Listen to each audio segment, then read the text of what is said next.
ஆறுபடை வீடுகளில் முதல் வீடாம் திருப்பரங்குன்றம். இங்கு மூலவர் சுப்பிரமணிய சுவாமி, உற்சவர் சண்முகம், தாய் தெய்வானை இந்த கோயிலில் குடிகொண்டிருக்கிறார். முருகர் தேவர் குலத்தை காத்ததால் இந்திரன் தனது மகள் தெய்வானையை திருமணம் செய்து கொடுத்த தலம் இத்திருத்தலம். இந்த திருமணத்திற்கு அனைத்து தெய்வங்களும் தேவர்களும் ரிஷிகளும் வந்து தெய்வானை முருகன் திருமணத்தை நடத்தியதால் இத்திருத்தலம் திருப்பரங்குன்றமாகும்.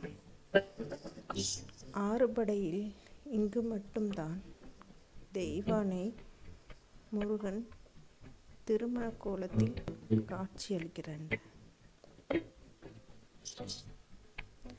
முருகன் அந்த திருமண கோலத்தில் காட்சியளிப்பதால் பார்க்க கண்கொள்ளா காட்சியாக இருக்கும்.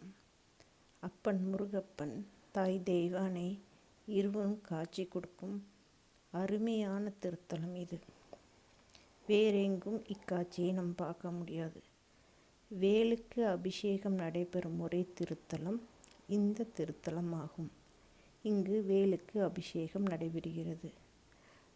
அது மட்டுமின்றி திருமண தடைகள், குழந்தை பாக்கியம் இல்லாதவர்கள் இங்கு வந்து வேண்டும்போது அவர்களுக்கு திருமண தடை தோஷங்கள் நீங்கி குழந்தை புத்திர பாக்கியங்கள் இங்கு கிடைக்கின்றன.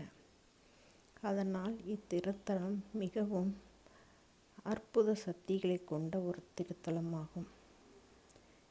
வேண்டியது நிறைவேறும். தாய் தெய்வானையும் அப்பன் முருகப்பனும் காட்சி கொடுக்கும் இத்திருத்தலம் திருப்பரங்குன்றம் என்று பெயர் பெற்றது.